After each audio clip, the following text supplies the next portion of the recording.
salita na inaatasang purihin natin ang nilalaman ng ang salita ng Diyos ay ang natatanging sapat, sigurado, at walang kamaliang tutunin sa kalaman patungkol sa kaligtasan, pananampalataya at pagsunod. Sa pangkahalatang pagpahayagan ng kalikasan, nakikilala natin ang Panginoon bilang tagapaglikha. Ngunit sa tulong lamang na natatanging kapahayagan ng banal na kasulatan natin, makikilala ang Diyos bilang isang tagapagligtas. Lahat ng ating karunungan ay nagmumula sa pagkilala ng Diyos at sa pagkilala ng ating sarili. At ang banal na kasulatan ang naglalaman ng kanyang mga ituturo. Dito ay pinapahayag natin ang mabuting balita na si Jesus habang hindi pinaghiya ang Ebanghelyo, sapagkat ito ang kapangyarihan ng Diyos na nakapagliligtas sa lahat ng mananampalataya. Sa tuwing tayo nagtitipon, ginugulitan natin na tayo naligtas, tanging dahil biyaya lamang, tanging sa pamamagitan ng pananampalataya lamang, tanging kay Kristo lamang, tanging ayon sa banal na kasulatan lamang, at tanging para sa kalwalhatian ng Diyos lamang. Narito tayo upang tapat na tumugon sa papuri para sa ginawa ng Diyos ng Panginoon.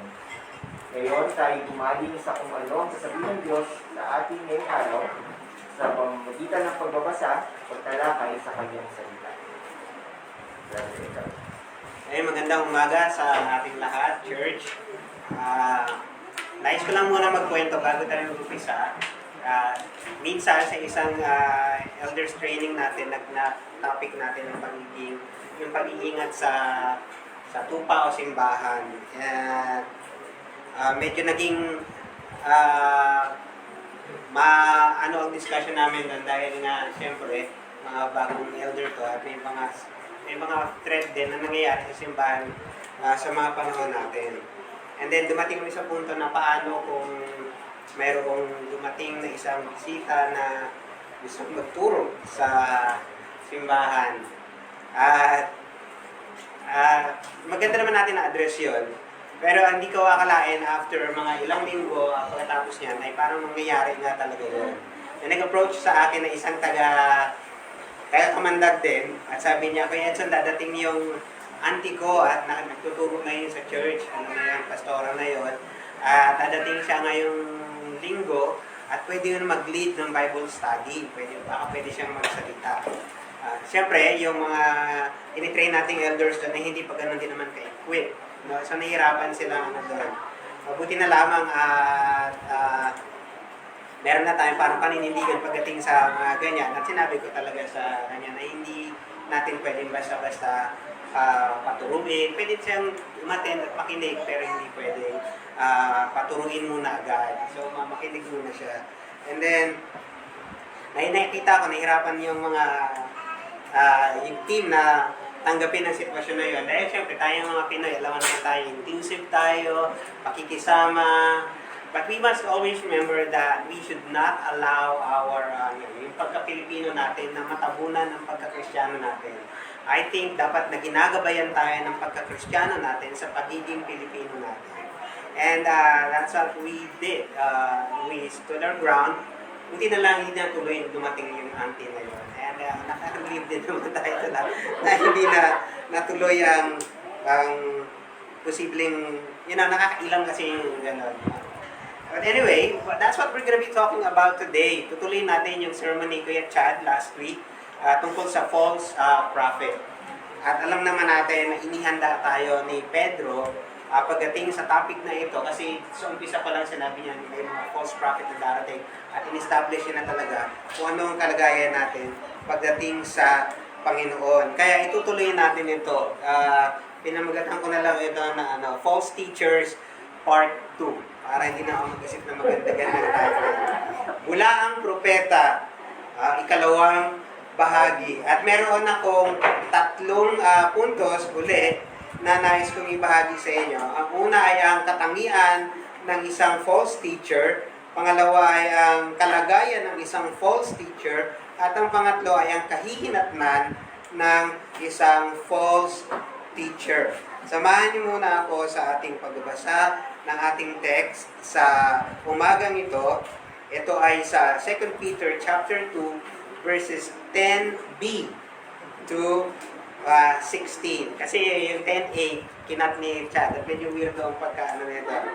So, nagsimula tayo dun sa bold and willful na bahagi ng verse 10. Ganito pa ang sabi, ako ang gabasa, sundan niyo ako. Bold and willful, they do not tremble as they blaspheme the glorious ones, whereas angels, though they are greater in might and power, do not pronounce blasphemous judgment against them before the Lord. But these, like irrational animals, creatures of instinct, born to be caught and destroyed, blaspheming about matters of which they are ignorant, will also be destroyed in their destruction, suffering wrong as the wage of their wrongdoing. They count it pleasure to revel in the daytime. They are blots and blemishes, reveling in their deceptions. While they feast with you, they have eyes full of adultery, insatiable for sin. They entice unsteady souls. They have hearts trained in greed, accursed children. Forsaking the right way, they have gone astray. They have followed the way of Balaam, the son of Beor, who loved gain from wrongdoing, but was rebuked for his own transgression. A speechless donkey spoke with human voice and restrained the prophet's madness. Ganito po ang sabi sa wikang Tagalog.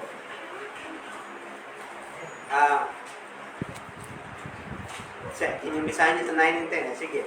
Makikita natin ang alam ng Panginoon kung paano ililigtas ang mga pagsubok ng mga matuwid at kung paano parurusahan ang masasama. Parurusahan niya lalo ang mga sumusunod sa masasamang nasa ng kanilang laman at ayaw magpasakop sa kaniya hanggang sa pagdating ng araw ng paghuhukom. Ang binabanggit kong mga huwad na guro ay mayayabang at mapangahas. Hindi sila natatakot na lapastanganin ang mga makapangyarihang nilalang. Kahit ang mga anghel na higit pang malakas at makapangyarihan sa mga gurong ito, ay hindi nilalapastangan ang mga makapangyarihang nilalang sa harap ng Panginoon. Pero nilalapastangan ng mga gurong ito ang mga bagay na wala naman silang alam. Para silang mga hayop na walang isip at ipinanganak para hulihin at patayin. Talagang lilipulin ang mga taong ito. Ito ang kabayaran sa ginawa nilang mga kasamaan. Mahilig silang gumawa ng lantarang kalaswaan. Malaking kahihiyan at kapintasan ang dala nila sa inyo. Natutuwa silang lokohin kayo habang kumakain silang kasama ninyo sa mga pagsasalo-salo ninyo.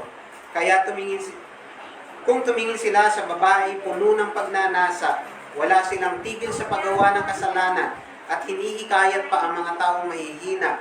Sanay sila sa pagiging sakim. Mga isinumpa sila. Tinalikuran nila ang tamang daan, kaya sila naligaw. Sinunod nila ang halimbawa ni Balaam na anak ni Beor, na pumayag masuhulan sa paggawa ng masama. At dahil nilabag niya ang utos ng Diyos, sinumbatan siya ng asno niyang nakapagsalita ng parang tao upang mapigilan siya sa kabaliwan niya. Tayo po ay saglit na yung at manalangin. Maraming salamat, Panginoon. Iniling namin ang karunungan na namumula sa iyo. Ang banal mong Espiritu na sumaamin, Panginoon, sa pagpupulay-pulay namin ng iyong salita. I ask that you would change our hearts, Lord, as we listen to the truth that we are about to listen to.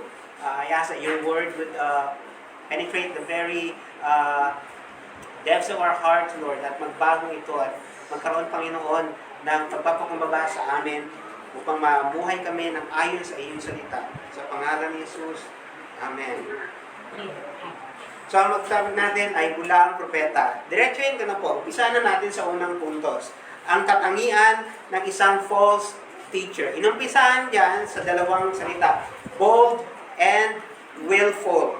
One of the characters of a false teacher is its boldness in proclaiming its own gospel, its own power.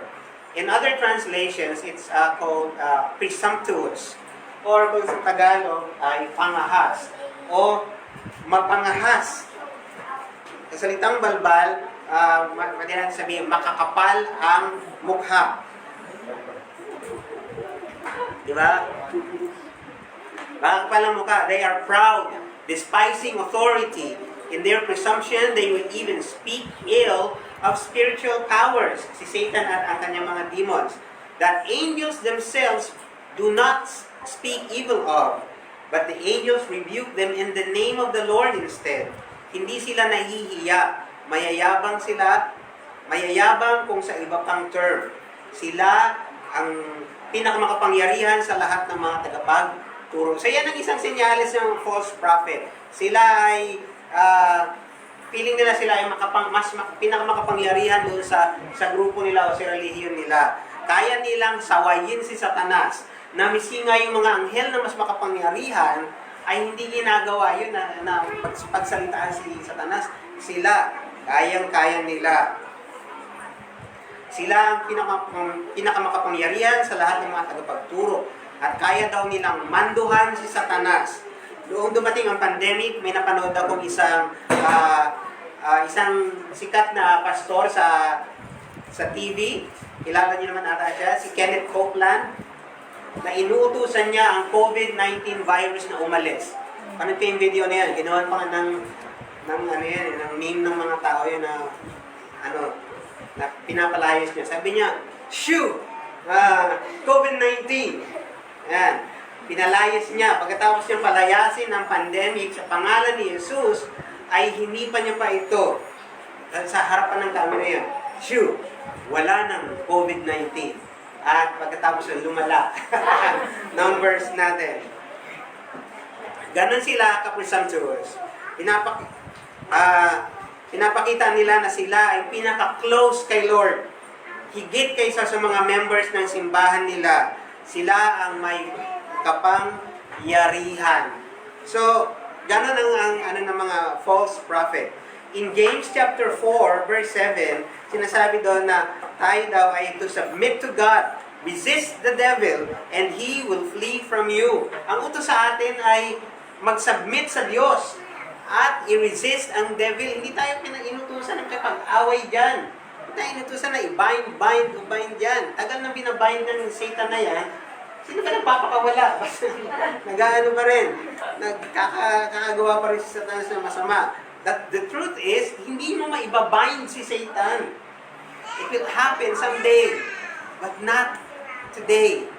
Hindi ngayon. Ang utos sa atin ay hindi i-bind si Satanas o igapos, itapos sa gitna ng kalagatan. Ang utos sa atin ay resist, tanggihan, iwasan. Huwag tayo makipag-debate sa kanya, hindi ka mananalo kay Satan. Mas matagal na siyang nandito sa mundo. Mas marami siyang alam.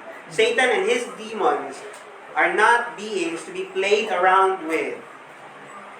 And the Bible does not say to attack the devil and you will overpower him. Hindi yun.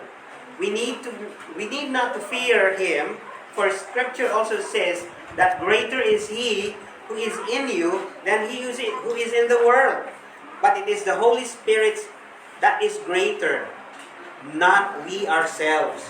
We neither belittle nor command the devil or his demon host. Hindi natin mauutusan ang diablo o ang mga host niya. We gain victory over Satan by submitting to God and being obedient to him, for that is resisting the devil. We do not gain victory by trying to excuse our sin as caused by demons and then trying to gain victory by commanding the devil to go out. Hindi tayo ganun nagiging victorious na magkakaroon tayo ng excuse na si Satanas ang gumawa nito, na kaya ako nagawa yun, si Diablo ay kumilos. Meron tayo mga ganyan, ay kumikilos na naman ng Diablo sa akin. Hindi, ikaw yun. Diba? Sumunod ka sa Diyos. I've been in a church where people are praying for the upuan na mawala daw ang espiritu ng antok. Parang wala nang espiritu ng antok. Kayo magpuyat sa Habado ng gabi, hindi kayo maantok. Ba't kailangan niyo pang makipag-pray, makipaglaban-laban dyan at lahat ng upuan na ipag-pray sa espiritu ng antok. Diba? It's easy, huwag ka magpuyat. So, we do not gain victory by trying to excuse our sins. Or para maging matagumpay tayo ay isawayin natin ang Diablo. Ang mga false prophets sa ito ay Nagpara ng parang nagmukha na tuloy silang Buffy the Vampire Slayer or Ghostbusters. Hindi tayo gana. We are not called to be Ghostbusters or huntingin ang mga demonyo yan. Ang pinapagawa sa atin is to go out and preach the gospel to the whole world para makita nila ang we are called to be light so that they will see our good works and glorify our Father which is in heaven. These false prophets have become daring with little or no fear. Their pride leads them to such boastful arrogance that they do not even tremble or shake when they deal with the entities more powerful than themselves. May mga nakikita pa akong videos na yung nag-preach siya, and then habang nag-preach siya, may pinapaalis siyang Diablo. May Diablo, alis dyan, alis dyan. Nakakatawa na tuloy ang sitwasyon natin dahil sa mga ganyan. Hindi tayo Ghostbusters. Some of these false prophets or teachers will be so arrogant that they consider themselves the authority and so despise true and proper authority. Kilala niyo yan. Kaya niya nga patigilin ng istasyon. Kaya niya nga patigilin ng traffic at even lindol. Nagkakataon din naman. Kaya tuloy inisip din ng mga tao, may naluloko rin talaga itong mga false teachers na ito. Kaya si Pedro, sa una pa lang, sa sulat niya, ni-remindan niya ang church that we have an equal standing with the rest of the apostles. Pantay-pantay tayo ng standing sa mga apostol. Hindi mas importante ang pananampalataya ni Pedro kaysa sa pananampalataya mo. We have equal standing. Sinabi na yan sa chapter 1 pa lang, verse 1. To the saints who are in equal standing with the rest of the apostles. Wala pong mas importante dito. Hindi mas importante ang faith o ang standing ni Pastor Dan at ni Pastor Enric kaysa sa standing ni Chad o ni TJ o ni Therese. Lahat tayo equal standing. Kasi alam ni Pedro, ilalatag niya na itong mga false teachers na magkasabing, kami ang otoridad, kami ang kayang magpalayas niyan. Hindi nyo kaya kami. So, in-establish na agad ni Peter ang esteem ng mga mananampalataya niya. Pantay-pantay tayo sa loob ng simbahan. Yes, may authority na inassign sa loob ng simbahan, pero sa mata ng Diyos, we have obtained a faith of equal standing with the apostles by the righteousness of our God and Savior, Jesus Christ. Pero, no, these false teachers want to be regarded as dignitaries in the spiritual realm. Sinasabi sa verse na ito na they will even speak ill of spiritual powers that the angels themselves do not speak evil of. Pansinin ninyo yung mga kapangahasan nila. Ni ang mga anghel nga daw na mas makapangyarihan ay hindi mangangahas na magsalita ng masasama kay Satanas at sa mga kampunya, pero itong mga false prophet o teachers ay walang habas. Magandang mabasa natin ang sinulat ni Jude tungkol dito. Sa Jude 9, pag binuksan niyo yan, isa lang naman ang chapter ng Jude. So Jude 9, sabi diyan, but when the archangel Michael, contending with the devil, was disputing about the body of Moses, he did not presume to pronounce a blasphemous judgment, but said, "The Lord rebuke you." Kung si Miguel Arcangel nga, pinaubayan niya sa Panginoon ang pagsaway sa Diablo, Arcangel na yan. Etong mga false teachers, hindi nila alintana yan. Wala silang pake. Now, I think these people have a messed up view of what authority is. Kagaya rin sa nangyayari sa atin sa mundo ngayon, we have a messed up view of what authority really is. Kasi parang hindi natin alam kung saan tayo lulugar, or these false teachers, they don't know kung saan sila lulugar pagdating sa otoridad. Kasi kapag ang isang tao ay napasa ilalim ng otoridad ng Panginoon, well, kung tutuusin talaga technically, lahat tayo ay nasa ilalim. Lahat ng nilalang ay nasa ilalim ng pagkapanginoon ni Jesus, whether we like it or not. lahat ng tao, lahat ng nilalang ay nasa ilalim ng pagkapanginoon ni Jesus. Pero siyempre may ibang tao hindi kinikilala yan. Kapag binago na ang puso natin at pinalitan na ito ng Panginoon ng pusong kikilala sa pagkapanginoon niya, sa kabuuan ng buhay niya, kagaya ng sinulat sa Jeremiah 24:7, na ay unti-unti niyang babaguhin, unti-unting babaguhin ng banal na Espiritu ang pananaw natin o pananaw mo sa otoridad. Sinabi sa Jeremiah 24:7, kung mabubuksan ninyo, sabi na, the Lord will give them a heart, I will give them a heart to know that I am the Lord, and they shall be my people, and I will be their God, for they shall return to me with their whole heart. So ang Kristiyano, ang Panginoon na nagligtas sa atin, ang mga pinili niya ay bibigyan niya raw ng pusong kikilala sa Kanya na Panginoon, dahil ang sangkatauhan ay ayaw kumilala sa Panginoon. Siya ang magbibigay ng bagong puso sa iyo na kikilala sa Kanya. Hindi ikaw ang nagdesisyon niya na simula ngayon magpapasakop na ako. O hindi ka magpapasakop kung sa sarili mo lang. Kailangan pakialaman ng Diyos ang puso mo. Sinabi sa Jeremiah, I will give them a new heart that will recognize that they will know me as their Lord. So Diyos ang nagbabago ng puso. Wag nating pakinggan yung sinasabi na kailangan sumuko ka sa Panginoon. Hindi siya susuko kung hindi babaguhin ng Panginoon ang puso niya. So, and they will be my people and I will be their God. Sinasabi nila, so ang puppet na lang pala tayo. No, hindi tayo robot, hindi tayo puppet. Kasi sinabi diyan, they will return to me with their whole heart. Sila ay manunumbalik sa akin ng taos sa kanilang puso. Binago ang puso natin at ang pusong yan ay magiging taos sa pagbalik sa Panginoon. Diyos ang kumikilos sa ating kaligtasan. Wala dyan na 99% kikilos ang Diyos, pero kailangan kumilos ka ng 1%. Yung 1% na yan, hindi mo pa rin magagawa. Alam natin yan. So, hindi ang kaligtasan natin ay 100% ginawa ng Panginoon. Wala kang porsyento dyan. Dahil kung may porsyento ka dyan, hindi ka maliligtas, sa impyerno ka pupunta. Sigurado yan, hindi ka susuko. Hindi ka lalapit sa Panginoon. Sabi sa Romans 3, walang naghahanap sa Diyos. Walang matuwid, wala kahit isa. So the new creation's heart is insecure when it comes to authority. Yung yung hindi pa nababagong puso ay insecure pagdating sa authority. Pag binago na ng Panginoon niya, doon siya na lang nagiging secure sa pagdating sa authority. Alam na niya kung saan siya lulugar dahil alam niya na ang Panginoon niya ultimately ay ang Diyos.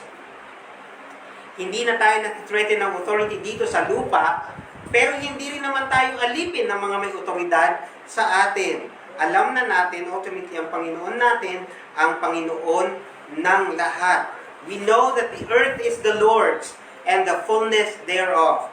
We know how to submit to authorities here.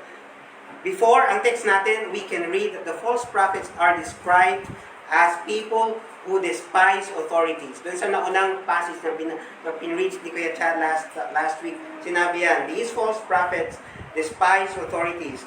They despise authorities because they think that they are the authority, and God is their and God daw is their only authority. Kumbaga, ano natin 'to yung language ng mundo lagi natin sinasabi, maririnig mo sa mundo, only God can judge me. Diba? Diyos lang ang pwedeng humatol sa atin. Such an arrogant statement. Napakayabang na Diyos lang ang pwedeng humatol sa iyo. That's the language of the world.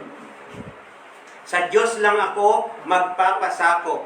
Binabaluktot nila ang sinasabi ni Pedro na we'd rather obey God than men. Peter didn't say, your obedience should directly come from God and God alone. Hindi sinabi ni Pedro yan. We know that God is the one ordaining leaders and authorities, and God is the one who is choosing our leaders. So God wants us to be in authority with Him through the authority of the leaders that are given to us. such kapangahasan these false prophets have that they would speak evil of the things they are even ignorant of. Meron akong friend noon na older sa akin at lagi niya sinasabi, pag wala kang alam, huwag kang makialam. Totoo naman talaga yun. Nakatulong sa akin yun. Kasi alam niyo naman, minsan, the bida-bida nature in me, ay ganun talaga. Nag-a-unleash ang pagka-bida-bida. So, ang tendency ko ay to criticize something or someone that I hardly know about. These false prophets act as if alam nila lahat what's going on in the spiritual realm. The world is like this. The world is like these false teachers, presumptuous, and have a convoluted view of authority. Lalo na ngayon, where individualism is being promoted in the society. Dati hindi tayo ganyan. Kaya lang, siguro dahil sa influensya ng Western, naging individualist na tayo. May mga bakod na tayo eh. Dati walang bakod. Makikiraan ka sa kapitbahay mo.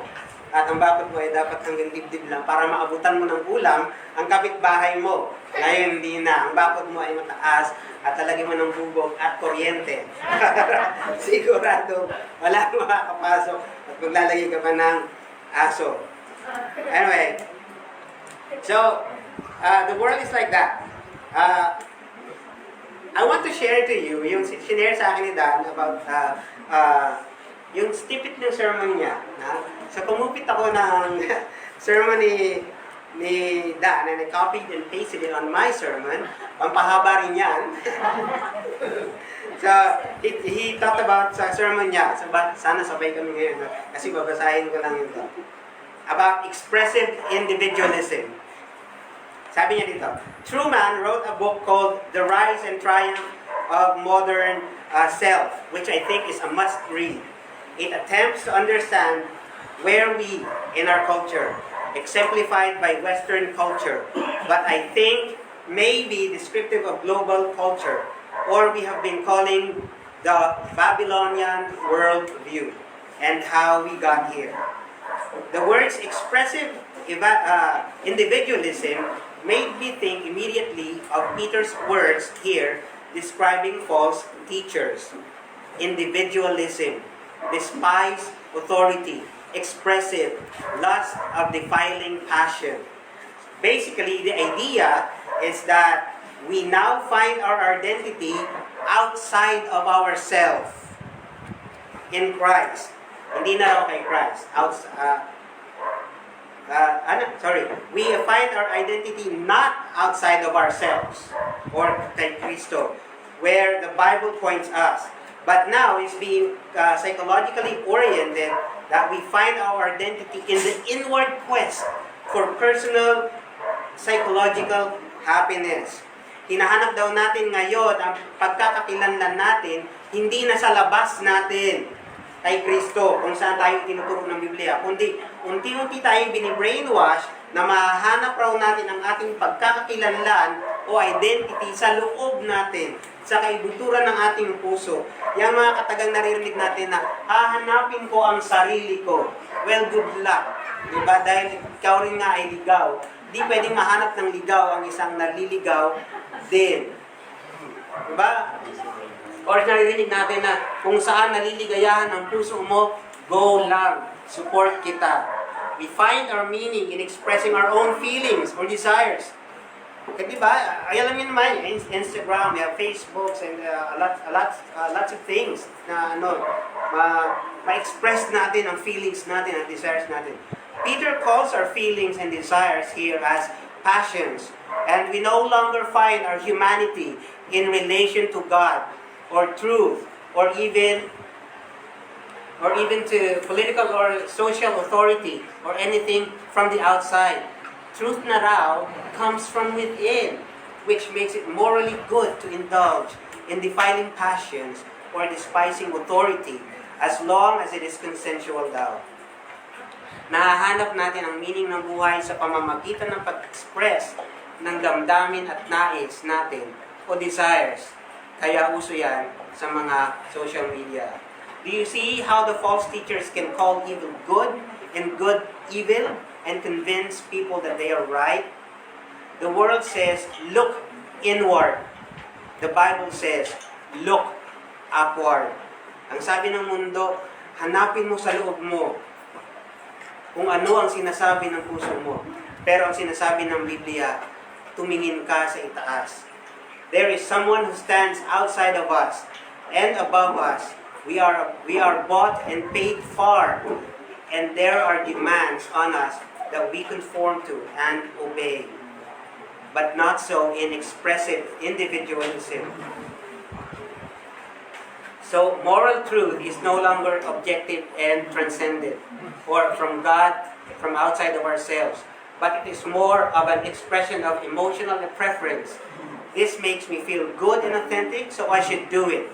And who are you to tell me I cannot? The moral good then is to find one's deepest self and then express that to the world, no matter what friends, family, politics, other generations, your pastor, or even God has to say. It's like every Disney movie where the hero finds and forges her self-identity into opposition to the naysaying authorities like her parents. Let it go. Diba? Sabi nila, don't conceal. Don't just let it go. We start to see, sabi na, but the Bible tells us that by nature, our deepest self is not good. Hindi mabuti ang kaibuturan ng puso natin. There's nothing good in us but Christ. It is tainted by sin and at war with God until God in His mercy causes us to be born again to a living hope, as Peter told us in his first letter. We start to see society and schools and even churches not as we go to be taught how we should live. That's oppressive and smothering our self-expression. So we no longer go there to be formed, but instead, we go to perform. Ano nakakalungkot? Pupunta na tayo sa church, hindi para mabago ang puso natin, kundi nandito pupunta tayo dito para mag-perform, para mapakita natin sa kapatiran natin, ako, ganito ang nangyari sa akin. May mga nagawa akong mabuti, etc., etc. Well, that is good, pero ang reason natin talaga kaya tayo pupunta dito para mabasag tayo at madurog tayo at ma-form ulit tayo. Ma-reform at ma-form palagi. I'd rather you go to church broken, hindi mo nabasa ang Bible mo, hindi ka nakagawa ng mabuti, and you are hiyang-hiya ka at durog na durog ang puso mo and telling God na, Lord, patawad po, patawarin niyo ako, nakagawa ko ng kasalanan, hindi ko kayo na-please ngayong linggo. Kesa nabasa mo ang Bible mo, nakagawa ka ng lahat ng kabutihan, and then you think of your churchmate as, may marami akong masasabi sa kanila ngayon, makikinig sila sa akin, marami akong ibibigay, dapat sila makinig. That's just arrogant. Ganun ang nangyayari ngayon sa simbahan. We come here to perform and not to be transformed, to display our authentic selves and to be formed then by our performance. This can be a big reason why we see so much talk about deconstruction these days. And this can be particularly dangerous and destructive in the church, since one of the basic philosophical ideas of deconstruction is that the author's intent is no longer the important factor in reading and understanding, but that a reader brings its own truth to the text. Ito yung problema, uso ngayon ang deconstruction na pag nagbasa ng Bible, tingin ko ganito yan. Para sa akin, ganito yan. Hindi yan tamang pagbabasa ng Bible. Ano ang nais sabihin ni Pablo diyan? Anong ibig sabihin ni Pablo sa panahon niya at anong impact niya sa atin ngayon? Hindi yung sa pagkakaunawa ko diyan, kung kanya-kanya tayong pag-unawa, pag nagbasa tayo ng Bible, makakabuo ka na naman ng panibagong kulto. The Bible means what it means. It does not mean what you want to mean it.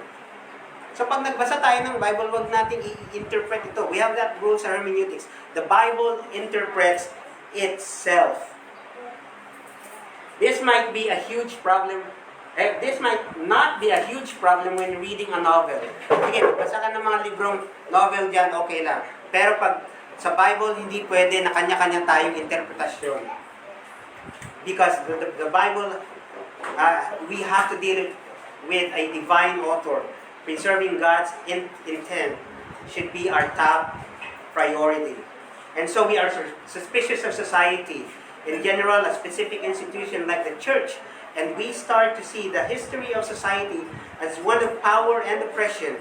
We lose the idea of intrinsic meaning in life, or live life to God's revealed standards, and we are hoodwinked into thinking that we must protect individuals from bad feelings that come from stifling the ability to live and express the authentic self by something like God's command and plan for the church to be built up into a royal priesthood and a holy nation. Truman argues that this idea of modern self has evolved through the influential philosophies like, kung kilala nyo man to, si Dan naman sabi nito, Rousseau, Nietzsche, Marx, Darwin, Freud, Marcuse, and others, and has been folded into our culture in such a way that it is absorbed unconsciously, and we don't even know that we are being trained to think like this. Ang resulta, nagkakaroon tayo ng dalawang klase ng churchgoer, the moralistic and the therapeutic. Yung moralistic na andito para mag-perform, at yung therapeutic na andito para pagalingin ang kanyang inner self at mahanap niya ang talagang misyon ng kanyang existence dito tungkol sa sarili niya. Hindi siya pumupunta sa church ng tungkol sa Diyos. It's all about the self. And that's the situation, or yan ang katangian ng false prophet. The second point is ang kalagayan ng isang false teacher. At may tatlo akong itatako lang sa puntos na iyan. Una, sinabi diyan, suffering for wrongdoing. And pangalawa, finding pleasure in rebelling in the daytime. And pangatlo, ang pinakanakalungkot sa lahat, these false prophets or teachers are feasting with us.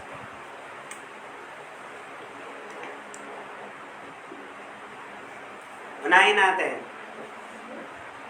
Suffering wrong for doing wrong. Since these false prophets function in the flesh, not the spirit, they are like animals. They are fit only for destruction, made to be caught and destroyed. Para sila mga hayop. Pinanganak lang talaga para lipulin ng Diyos. They are ignorant, and they will receive the wages of unrighteousness. The ungodly will be paid for their evil, and their fleshly lives will be paid the wages of unrighteousness.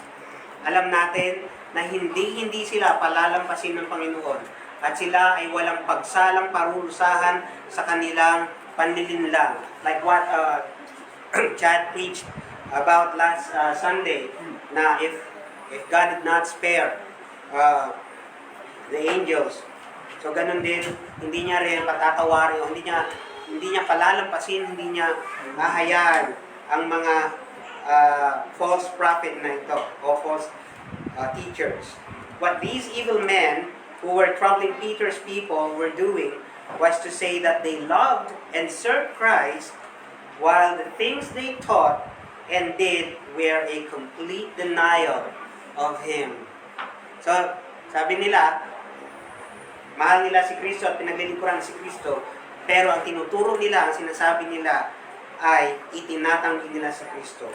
Suffering wrong as the wages for doing wrong, or put it in another way, they are cheated of the profits of their wrongdoing as a result of their wrongdoing. So gumagawa sila ng masama, at ang ginagawa nilang masama ay na ginagawan din sila ng masama.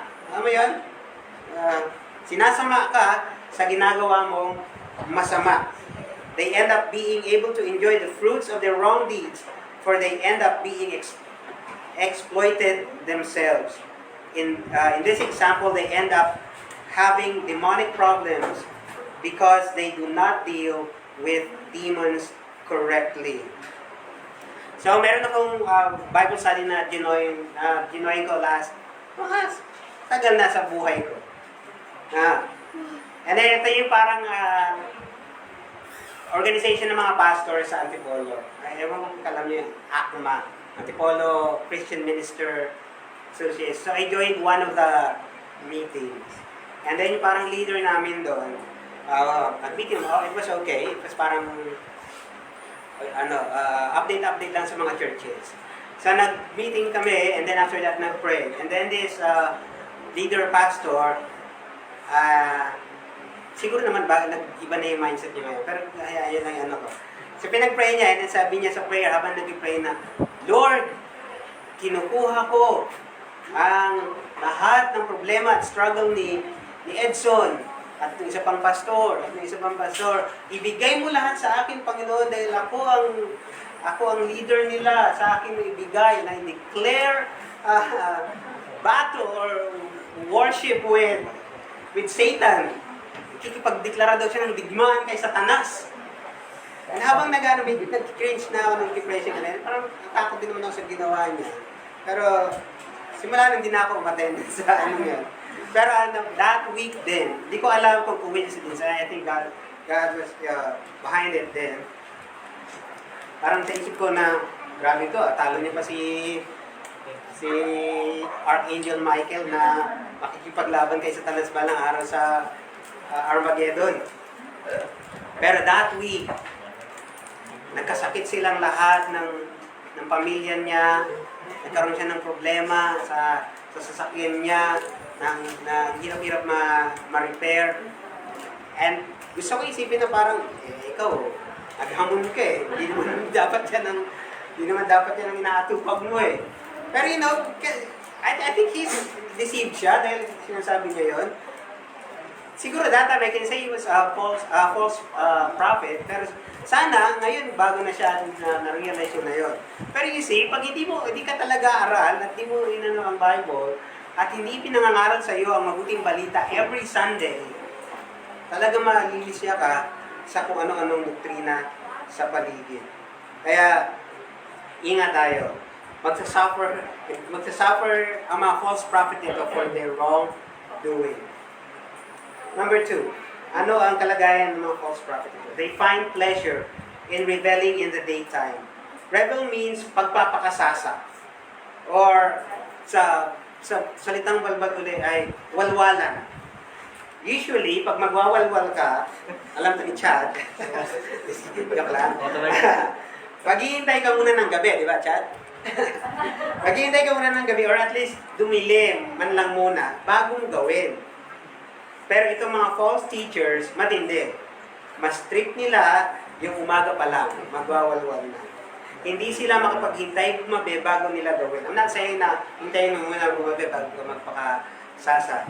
But I'm just saying, itong mga false prophet, they cannot wait na makamit na o magpakasasa na sa reward ng pera, ng pagiging false prophet nila. Itong mga false prophet, ito hindi sila yung I cannot say na parang kagaya sila nitong friend kong pastor na gano'n. Pero these false prophets na tinutukoy ni Peter dito, they are willful. So meaning they know na niloloko nila ang mga tao. So hindi sila makapaghintay dyan sa perang atid niyan, sa kasayahan, or sa luxury na inaatid niya. So, hindi sila makapaghintay na gumabi bago nila gawin. It's sad because yung pagwawalwal nila is so open and people see them indulge in their luxury.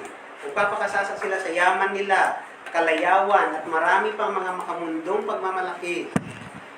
Mapapansin mo yan, pag false prophet yan, pag may private jet, usually, private jet, may mansion, may private helicopter, magaganda mga kotse. Yan ang talagang pinaka-number one. Kapag nasa TV na yan, at hindi ko man sinabi lahat na nasa TV, pero pag nasa TV na, may mga mansion na, most likely, yung pastor na yan, o yung teacher na yan, ay false prophet. Sinabi ng isang article sa The Fall of the False Teachers, the fall into such blatant sins by leaders that are supposed to be Christians are stains and blemishes upon the message of Jesus Christ and the whole Christian community. The severity of the negative impression they leave upon unbelievers and the discouragement they cause to young believers varies with how well known they are. But the damage, whether local, regional, national, or international in scope, is always tragic. Nakakalungkot palagi. Unbelievers justify themselves for not becoming Christians, and immature believers stumble in sin because of the examples of these false teachers. Number 3, nakalagayan ng mga false teachers. They feast with us. And this is also a sad thing about this passage. Kasama natin silang kumakain. Nakikibahagi din sila sa banal na hapunan. I hope hindi sana dito sa congregation natin. Sana walang false teacher dito. Pero sigurado ako na sa araw na ito, may mga kasabay tayong simbahan na pinamumunuan ng mga bulaang guro na ito na nag-officiate ngayon ng banal na hapunan ngayong araw na ito. And that is sad. Kasi dala nila ang pangalang Christian, dala nila ang pangalang church. At dahil nagtuturo sila ng kabulaanan at nang hindi ayon sa Biblia, nakakastumble ito sa mga kasama nating mga o sa mga nais nating dalhin sa Panginoon. Yung mga hindi mananampalataya, nagkakaroon sila ng dahilan para hindi maging Kristiyano. My last point is ang kahihinatnan ng mga false teachers. False teachers follow the footstep of Balaam or Balaam. Ang kwento ni Balaam ay mababasa sa Numbers 22 to 24. Kung alam niyo yung kwentong yon? Okay, kwento ko. Si Balak, the king of Moab, has just seen the children of Israel under Moses' command wipe out the Amorites. So, yung mga Israel, natalo nila ang Amorites pag sinabi lang ni Moises. Natakot siya na baka siya naman ang sumunod. So he decides to deal with the situation by trying to hire a prophet of God, propeta ng Diyos, na to curse the children of Israel. So mag-hire siya ng propeta ng Diyos para isumpa ang bayan ng Israel. In other words, naging propetang bayaran si Balaam. Balaam. Naisip ni Haring Balak na kapag naisakatuparan niya ang kanyang balak, naisip ni Haring Balak na kapag naisakatuparan niya ang kanyang balak, then God will not be with them and Moab will be saved. Kaya pinatawag ni Haring Balak si Balaam. But God restricts Balaam to say only what God once said. Pinigilan ng Diyos si Balaam na ang sabihin ng lagi ni Balaam ay kung ano ang gustong sabihin ng Diyos. Kaya lang, siyempre, si Balaam, gustong-gusto niya talaga ang pera. He really wants the money offered. Malaki-laking sampalan siguro, o tampalan, ang inialok sa kanya. Mga ilang beses nangyari ang alukang ito. And in one attempt, pinayagan nga si Balaam. Pinatawag nga si Balaam. Pero nagdahilan si Balaam. Sabi niya, ipag-pray ko muna. Siyempre, medyo parang maka-Diyos pa siya. Ipag-pray ko muna. Kahit na excited na siya doon sa pera. Sabi niya, and then, nung gabing iyon, sinabihan ni Yahweh si Balaam na pupunta lang siya kay Balaam kung ipapatawag ulit siya ni Haring Balak. So, papayagan siya. Papayag akong pumunta ka doon, pero hintayin mo muna. Kumbaga, pupunta ka lang kung papatawag ka. Yeah. Laan niyo kung anong nangyari. Siyempre, si Balaam ay hindi makapaghintay na may patawag siya ng hari. Kaya, siguro dahil gustong-gusto niya nang magkamal ng napakalaking salapi, kaya sumakay siya sa kanyang donkey. I-start niya agad. Pumaripas sa puntang lugar ni Balak. And it is during this trip to see King Balak that God uses Balaam's donkey to finally get his attention. Ginamit niya ang donkey na magsalita para warningan si Balaam. Kaya ang tagpong ito ay masasabi nating ang bulaang si Balaam ay binalaan. Okay? Nagsalita nga ang donkey at sinabing, ano ka ba? Pag umusog pa ako ng konti, papatayin ka na ng anghel. Di mo ba nakikita? Yun. Nakikita ng donkey. Di mo sinabing binigyan ng paningin ng donkey, di ba? Na makita yung idiot. Maybe animals could see.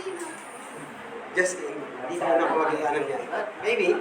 Pero kaya pa salitain ng Diyos ang hayop para kaya niyang ibigay ang kanyang salita kahit sa hayop.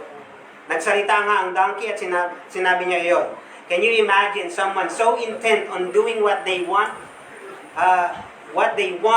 that God has to make a donkey talk in order to get his attention. Itong si Balaam ay hindi man lang nagitla sa nangyari, bagkos nakipagtaltalan pa sa asno. Malaking sampal sana ito kay Balaam at sa mga tagapagturo ngayon. Tayo na mga tagapaghatid ng salita ng Diyos. Tayo ay tagapaghatid ng salita ng Diyos. Nais ko sabihin sa inyo, kahit asno, kahit sinong dumbass, ay kayang gamitin ng Diyos upang ipahayag ang salita niya. Kaya mga kapwa ko dumbass, preachers, hindi sa atin nakasalalay, kundi sa kapangyarihan ng salita ng Diyos, ang effectivity ng salita ng Diyos. The Word of God is effective because it is the Word of God. Ang salita ng Diyos ay makapangyarihan sapagkat ito ang kapangyarihan ng Diyos. Ito ay salita ng Diyos. That itself is makapangyarihan. At ang buhay o patutuo mo ay hindi iyan ang mabuting balita. Hindi mo maihahatid sa paanan ng Diyos ang isang makasalanan sa pamamagitan ng pagkwento mo ng buhay mo. Kailangan mong ipangaral sa tao si Kristo, ang Ebanghelyo. Hindi natin sinasabi dito na huwag mong ikwento ang pagkilos ng Diyos sa buhay mo. Pero ang buhay mo o ang patutuo mo ay hindi yan ang pamalit sa Ebanghelyo. Sa tuwing may pagkakataon ka, ikwento mo ang buhay at kamatayan at muling pagkabuhay ni Jesus, sapagkat ang utos ay ipangaral ang Ebanghelyo, hindi ang buhay mo. Ang mabuting balita ang prioridad natin. Natapos ang passage patungkol sa pag-hire kay Balaam, with him pronouncing a blessing on Israel instead of a curse King Balak wanted. If that was the end of the story, then Balaam would only have been a prophet that had to endure a strong rebuke by God. Pero according to Numbers 31:16, Balaam still earned the money. Nakuha pa rin niya pala ang pera. From King Balak, by telling how to cause Israel's downfall by enticing them into sin. King Balak followed the advice with the result that Israel did sin. And the Lord sent a plague which in one day killed 23,000 and 1,000 more were executed for their sin. Bakit pinayagan ng Diyos na magtagumpay pa rin ang kasakiman ni Balaam at ang kasamaan ni King Balak para malipol niya ang mga dapat niyang lipulin? Magkaroon ng dahilan para lalong makondem ang mga makasalanan. Ang Diyos pa rin ang may control ng lahat.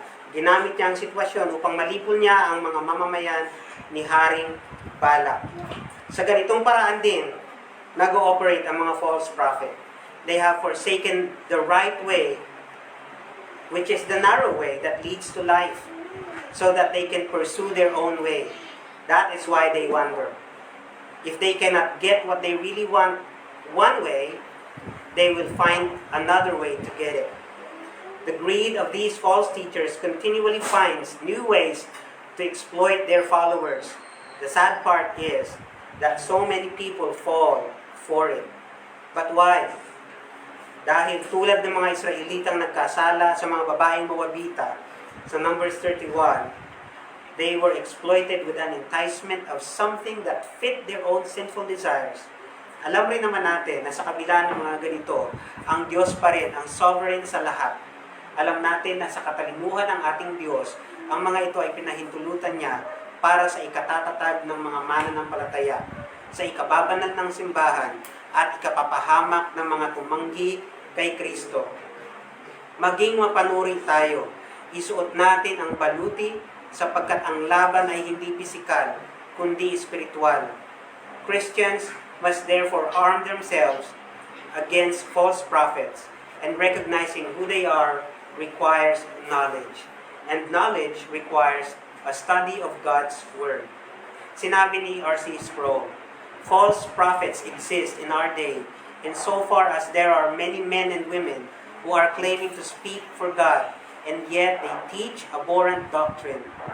While we must not be contentious over minor matters, we should never be afraid to point out the errors of those who deny and pervert cardinal Christian doctrines.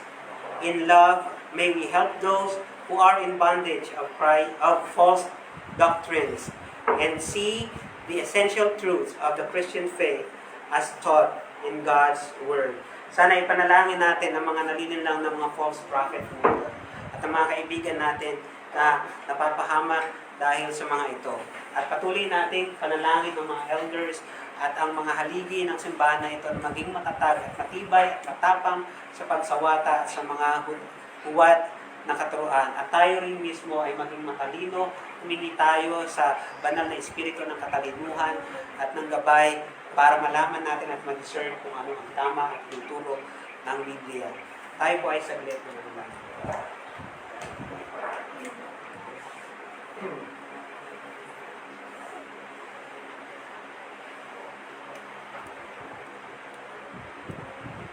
Panginoon, Ikaw pa rin ang pinakamakapangyarihan sa lahat. At bagamat nagdudulot ng ng alalahanin, Panginoon, ang pagkalat ng maraming mga huwad na propeta mula ang mga guro sa paligid, Panginoon, alam namin na Ikaw ang pinakamakapangyarihan pa rin sa lahat. Sa katunayan, Panginoon, pinangako mo ito sa iyong kasulatan na maraming lilitaw ng mga bulaang propeta. Maraming lilitaw na pagpapanggap na sila ang Kristo. Ang dalangin namin, Panginoon, na bigyan mo kami ng vigilant na puso. Bigyan mo kami ng matapang na puso, Panginoon, para malaman namin na kung paano manindigan laban sa mga bulaang katuruan na ito. At nawa, Panginoon, maging mapagmahal kami. Bigyan mo kami ng pusong mapag-ibig, Panginoon, sa aming mga kapatiran na naliligaw ng landas, Panginoon, at na nasisila sa mga katuruan ito. Bigyan mo kami ng puso, Panginoon, na marugdog na mananalangin para sa mga kapatiran namin. Panginoon, bigyan mo kami ng kasipagang manalangin. Panginoon, bigyan mo kami ng pagnanais na manalangin hanggang sa magasgas ang aming mga tuhod. Bigyan mo kami ng kasipagang magbasa, Panginoon, hanggang sa manakit, mamula ang aming mga mata. Bigyan mo kami, Panginoon, ng puso, Panginoon, ng kasighi sa pagbabalita patungkol sa iyong pag-ibig, Panginoon, sa iyong mabuting balita. Bigyan mo kami ng pusong nadudurog sa mga kaluluwang naliligaw. Panginoon, I ask that you would give us a heart that is willing to surrender to your Lordship, Lord. I ask that you would that you would continue to change our hearts, Lord, na maging laman ito, Panginoon, that is malleable, that is moldable, Panginoon. Tulungan mo kami, Panginoon, na sa pamamagitan ng iyong salita na may pangangaral sa lugar na ito, linggo-linggo, Panginoon, ay matutunan namin, Panginoon, na magpasakop sa iyong kalooban sa pamamagitan ng iyong salita. Salamat, Panginoon. Salamat dahil hindi mo kami hinahayaan. Binibigyan mo kami ng pagkakataon makarinig ng mga ganitong pangangaral para maging equip kami, Panginoon, sa mga wiles ng aming kaaway. Nawa, Panginoon, sa aming paglabas sa lugar na ito ay patuloy na maglinger sa amin ng iyong salita. Umimo sa aming mga puso at patuloy na pakaisipin namin, Panginoon, ng iyong salita. Gamitin mo, Panginoon, ang mga salitang ito. Nawa, ang iyong banal na Espiritu ang patuloy na mangusap at kumangusap sa amin sa buong linggo na pagbulay-bulayan ng iyong salita. Sa iyo po ang lahat ng papuri at sa iyo lahat ng pagluwalhati. Sa pangalan ng Jesus. Amen.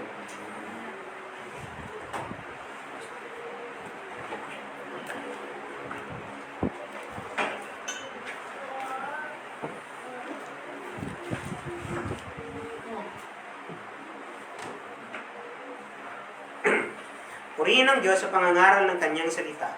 Kinikilala natin na bagaman ang pangangaral ng salita ay tungkulin ng mga elder, hindi natin ito mahigpit na iniaatang sa mga elder lamang, kundi binubuksan rin natin ang pangangaral sa ibang mga kwalipikadong kalalakihan, biniyayaan ng kakayahang magturo, at inihanda ng banal na espiritu at aprobado ng simbahan.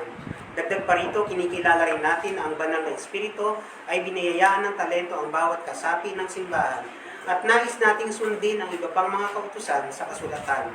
Ngayong natapos na ang masasaligang pangangaral ng bahagi ng ating pananambahan, tayo naman ay maglaan ngayon ng maikling panahon para sa aplikasyon at pagbubulay-bulay sa naipahayag ng pangangaral. Habang isnasa buhay ng banal na espiritu ang salita ng Diyos sa inyong mga puso, maaari bang pagtibayin ninyo at palakasin natin ang kalooban ng simbahan sa pamamagitan ng pakikibahagi ng mga aplikasyong ito?